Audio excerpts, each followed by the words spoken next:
everybody, welcome to my channel. My name is Sharon and this is a channel that is dedicated to all things related to narcissism. I've been married to a covert narcissist for almost 20 years. I'm separated from him now, and what I do with this channel is I use my real life experiences to get information out there to people about what narcissism really is, what it looks like, what it does to you, and what it does to your family. In today's video, I'm going to talk about trauma bonds. A trauma bond is when you mistake abuse for love.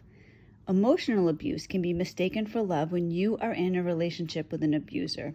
This is especially common in people who have no idea of their own value and have grown up in emotionally abusive homes.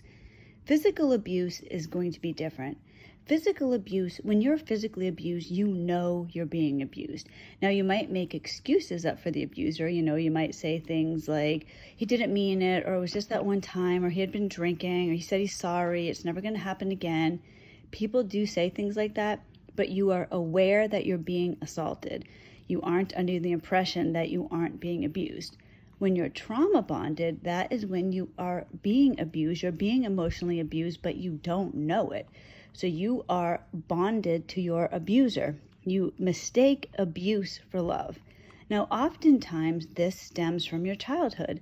The way you're raised, how you learn about love in the first place comes from the home you were raised in.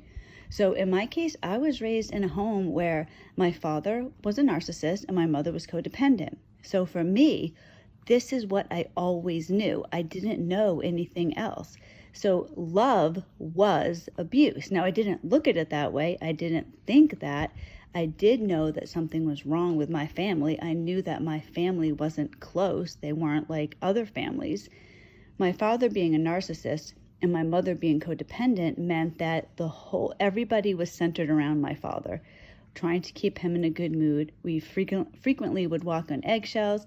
Don't upset dad. My mother would get very upset if she thought something was going to bother my father. My father was very focused on things, external things, the way people looked. He was very focused on weight, grades, that type of thing. So, I had a brother. So it was just myself, my mother, and my brother. My father wasn't really focused on my brother's weight. He was with my mother and I.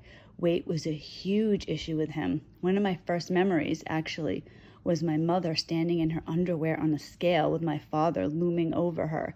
He always wanted my mother and I to be thin, and you could go to any extreme to be thin. The ends justified the means. So I grew up very focused on that. That was extremely important. He always wanted everybody to be, he looked at everybody as reflecting on him. So he wanted his family to be the best looking, the most successful. He wanted us getting great grades. He wanted everything to be perfect. And of course, we weren't perfect. And he would be very, very vocal about that. He would tell you, you were fat, you were ugly, you weren't good enough. Why weren't you like this person or that person? My father thought that I was better at sports than my brother. And my brother heard about this all the time. Why is your sister better than you? You're letting a girl beat you at stuff? That type of thing. So just to say, that is how I grew up. So that is what I knew of affection, what I knew of love. I knew a family was supposed to give you affection, was supposed to love you, but this was my experience. Now, like I said, I didn't think anything of it. It's all I knew. So when I started dating, it was really important to me not to be with somebody like my father. I didn't like my father. I never liked my father. I didn't want to be with someone like him. So when I met my husband, he seemed like a perfect person because he wasn't like my father. And on the surface, he did seem very different. He wasn't focused on external things like that. We could go out to dinner and he would encourage me to get dessert. He wouldn't puff out his cheeks and imply I was going to become obese if I had some ice cream. So on the surface, things were very different. I now realize that things were different because my father is an overt narcissist and my husband is a covert narcissist. So my father will just tell you right to your face what he thinks. My husband was keeping secrets. He was lying to me. He wasn't open. I never really knew him. He was focused on presenting a false image to the world. So when we started dating, I was looking at things on the external, what I knew. My husband seemed great because on the surface he was, But as time went on, little things started coming out with him. There started to be red flags. But because I was trauma bonded, and this is where this really comes in, you don't recognize it as something wrong. I mean, you recognize it as something wrong, but you're not looking at it as how bad it is, that somebody's treating you poorly, they're mentally abusing you. My husband would lie to me all the time. He would keep secrets. He would hide credit card debt, things like that I didn't know. He lied to me about how much money he made. He lied to me about lots of different things. It was wrong. And if I had been emotionally secure, if I was solid in who I was as a person and what I deserved, I wouldn't have put up with it. This is what happens when you are trauma bonded. You believe what somebody tells you. You are convinced that you're loved, that you're taken care of. Because my husband would tell me he loved me, but he didn't show it to me in the way that a husband should. He found it, and he still finds it completely acceptable to lie, to just not tell me the truth, to live a secret life. That's okay with him, and it really is true. How somebody treats you is how they feel about you. So when you are trauma bonded, you are convinced that the person loves you. You're convinced that there's somebody that they're not. All you know is that love means stress. Love means bad things happen. But the person must love you. They're supposed to love you. It's your father. It's your husband. It's whoever. So you'll think to yourself, my husband he's big on the silent treatment. So he would go through times where he didn't talk to me. And because I grew up with an overt narcissist, the silent treatment was completely foreign to me. This was not something I was used to at all. So my husband would stop talking to me, which is completely unacceptable. But I, being trauma bonded, made excuses for him. Well, he's just not good at conversation. He's not good at talking. That's just something he's not good at. He doesn't mean to be rude. He doesn't know how much he's hurting me. Yes, he does. But when I was trauma bonded, and I'm still recovering from that actually, but when I was deeply trauma bonded, I wasn't looking at it as any other way than making excuses up for him. Just like the person when they are being physically assaulted. Well, he was drinking, or he did it that one time. I shouldn't have done this. I egged him on. No, you're being abused. And it's exactly the same thing when you're being emotionally abused. You end up feeling bad for the person. They're abusing you when you're thinking, well, he had a bad childhood, or if I could just love him enough, he could be the amazing person he was at the beginning of the relationship. But again, you're trauma bonded, so who you're thinking this person was at the beginning of the relationship, that person never existed. People who are narcissists, they will love bomb you. So that means that, especially covert narcissists, they're going to act in a way that is not who they really are. They're lying to you. Narcissists are liars, especially covert narcissists. So what can you do if you are trauma bonded? If you are looking at your relationship and thinking somebody loves you when all evidence points to the contrary? Well, unfortunately, it's like anything else.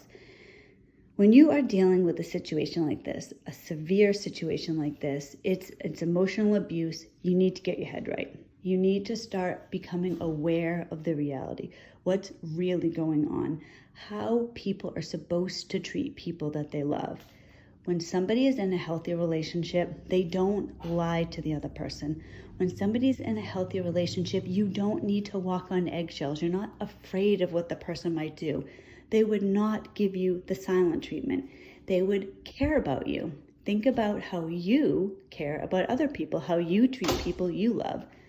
Oftentimes, people that are in relationships with narcissists are people that are codependent, but they're generous and kind, and they have so much love to give.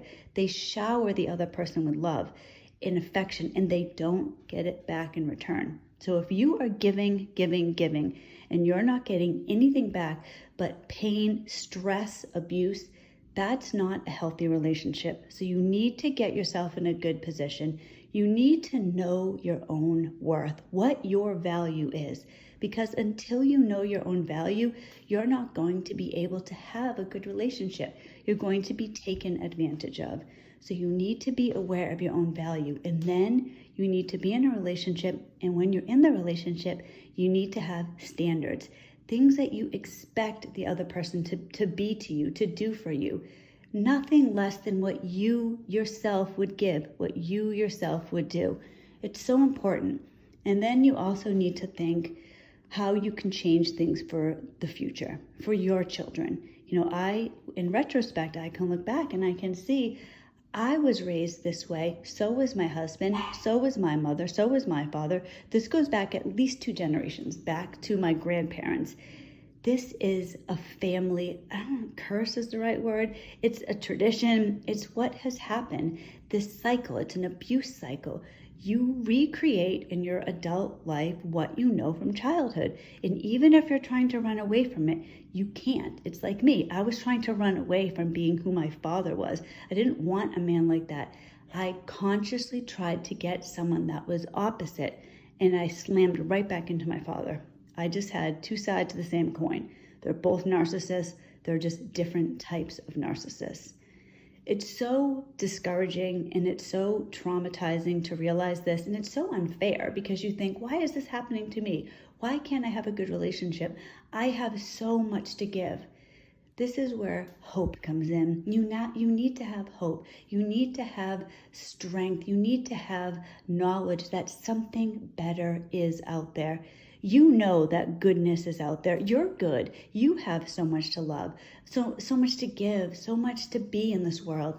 Now that you know, you can go out and be that person.